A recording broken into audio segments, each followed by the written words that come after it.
The subway chokehold case in New York, which led to the death of Jordan Neely. While we're still waiting for a full account of exactly what took place that night, this, of course, is the video of the incident. Many on the right now calling Daniel Pinion, the Marine who is holding him there, a hero, while many on the left calling him a murderer.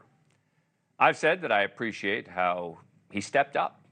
I think it is relevant that Neely had 42 previous incidents with the police, including being accused of attacking 3 women unprovoked, but that Daniel Pinion may have simply held him for longer than can be justified. That may be a lesser crime than manslaughter in New York, but we shall see exactly where the facts take us.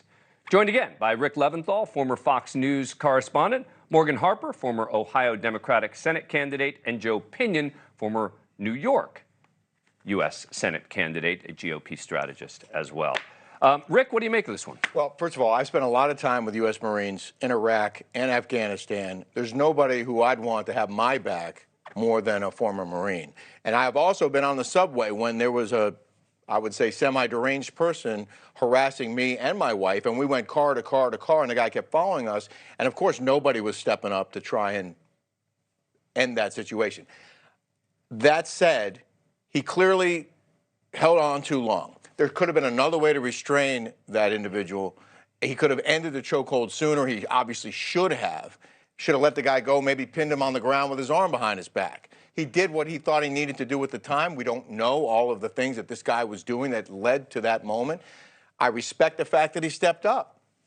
But, you know, there's a person who died. And one of the things, Joe, that makes me feel, though, that the prosecution has already become unnecessarily political is that Alvin Bragg didn't take it to a grand jury, right? He could have taken it to a grand jury. Instead, he said, you know what? I got to rush this. I got to get in there. I got to charge him, even though it's going to still have to go to a grand jury at some point. I think that was a reaction to the protests, and I think he overcharged him based on what we know today. But your thoughts? Look, I think to your point, we just had a conversation about the division in the media. I think also it is a symptom of the division in our politics.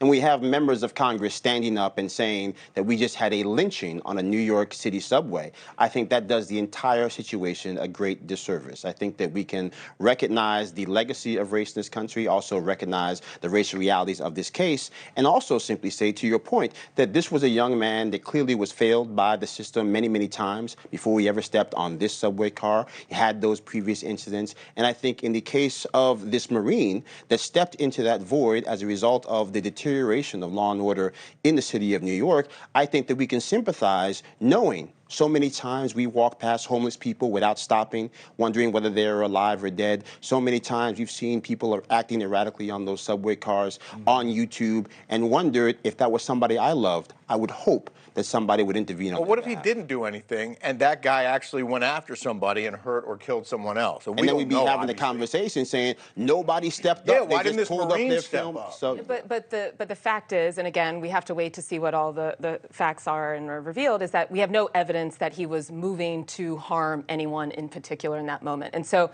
I agree with what both of you have said, that especially if you have training in restraining people, it's good to apply that skill set to make sure that the general public is safe. But because you have that training, that's what's kind of confusing here, that he didn't know. But you don't have a problem with him stepping up, right? I mean, because I had his lawyer on the show. I had the family lawyer, and he was basically suggesting that, you know, people on the subway shouldn't be behaving as vigilantes. And my response was, I absolutely want people on the subway stepping up and intervening. That doesn't necessarily mean that there's no crime here. I think it's understandable why someone would step up, especially, I believe, he was newer to an environment, in an urban environment, and experiencing people who are homeless and having mental health issues. I think if you have a little bit more experience with that, you might know that it's not necessarily, though occasionally does, result in some kind of harm.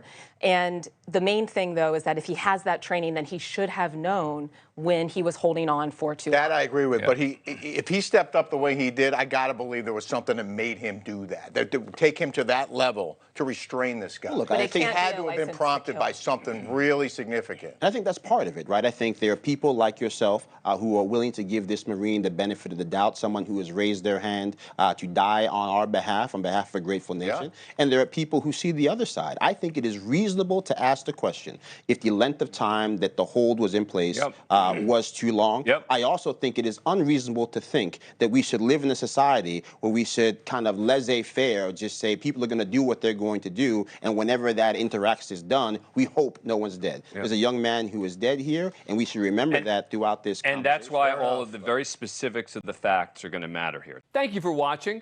Go to newsnationnow.com to find NewsNation on your cable provider. And don't forget to click the red subscribe button below to get more of NewsNation's fact-driven, unbiased coverage.